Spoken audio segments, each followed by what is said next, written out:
Alors que la nature sort doucement de sa torpeur hivernale, la glace desserre lentement son emprise sur un discret petit plan d'eau. Ce milieu qui peut paraître anodin à première vue cache en réalité tout un univers d'organismes faisant de lui une véritable oasis. Ces oasis qui parsèment nos campagnes, ce sont les mares. Les mares sont des petites étendues d'eau stagnantes dont la profondeur n'excède pas 2 mètres. Elles ont la particularité de n'être alimentées que par les eaux de pluie ou la remontée d'une nappe phréatique, mais jamais par un cours d'eau. C'est un milieu clos dont le niveau varie au gré des précipitations.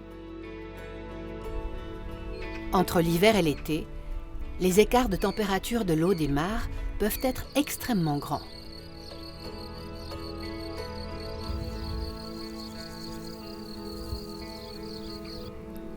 Les organismes vivants qui peuplent les mares sont parfaitement adaptés à ces conditions particulières. Et nombre d'entre eux partagent leur vie entre le milieu terrestre et le milieu aquatique.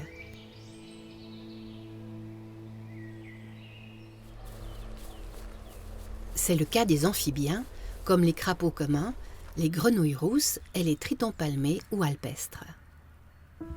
Quand les jours rallongent et que les températures se font plus douces, ils quittent leur quartier d'hiver pour se diriger vers les mares afin de s'y reproduire.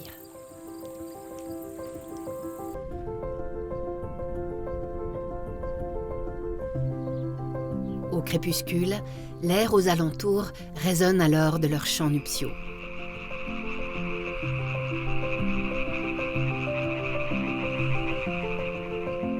Le roseau commun se retrouve fréquemment dans les mares, tout comme l'Éléocharis.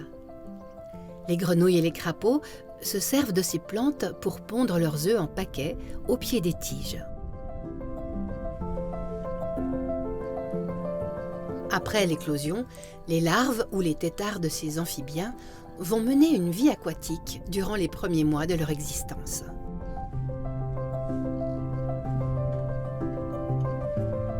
Mais les amphibiens ne sont pas les seuls habitants inféodés aux mares qui partagent leur cycle de vie entre le milieu terrestre et le milieu aquatique.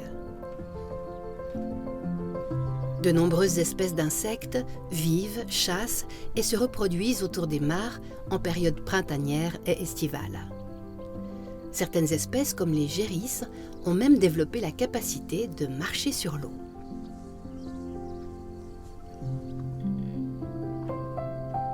Les gracieuses libellules profitent de la mare pour pondre leurs œufs sur les feuilles des végétaux aquatiques pour donner naissance à une larve appelée naïade.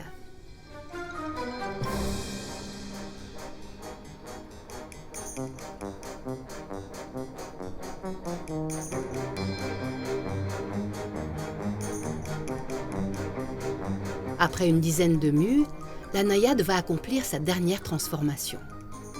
Elle deviendra alors un magnifique adulte ailé, prêt à se reproduire le temps d'un été et perpétuer le cycle de l'espèce.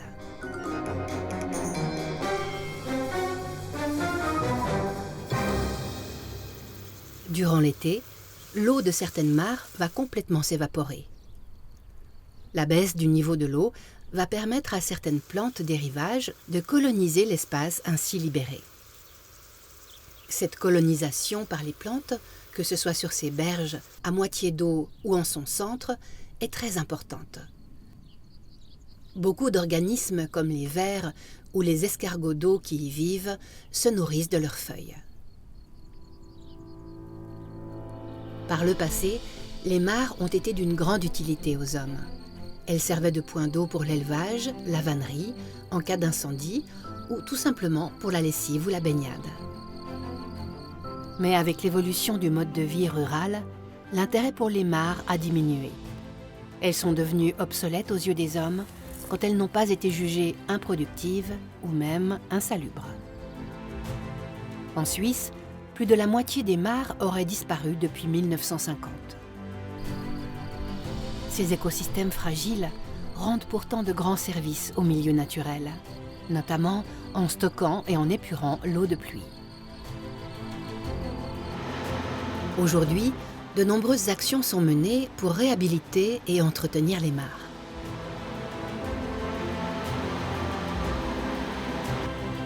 Les mares sont utiles aussi pour l'humain, non seulement comme zone de délassement ou comme site d'agrément, mais il y a aussi toute une faune diversifiée qui vivent dans ces plans d'eau et puis qui peuvent être très utiles pour l'humain. Il y a notamment des animaux qui peuvent être des auxiliaires de culture, des oiseaux qui vont se nourrir de chenilles, des oiseaux qui vont pouvoir se nourrir de différents petits parasites qui sont problématiques dans le monde agricole. La création de nouvelles mares permet également la recolonisation d'espèces menacées comme le crapaud calamite ou le crapaud sonneur à ventre jaune. Aujourd'hui, chacun peut contribuer à la sauvegarde de ces milieux uniques en créant sa propre mare dans son jardin ou près de chez soi. Nul doute qu'elle attirera nombre d'espèces animales et constituera ainsi un lieu privilégié à l'observation fascinante de la faune. La mare est un habitat d'une richesse souvent insoupçonnée.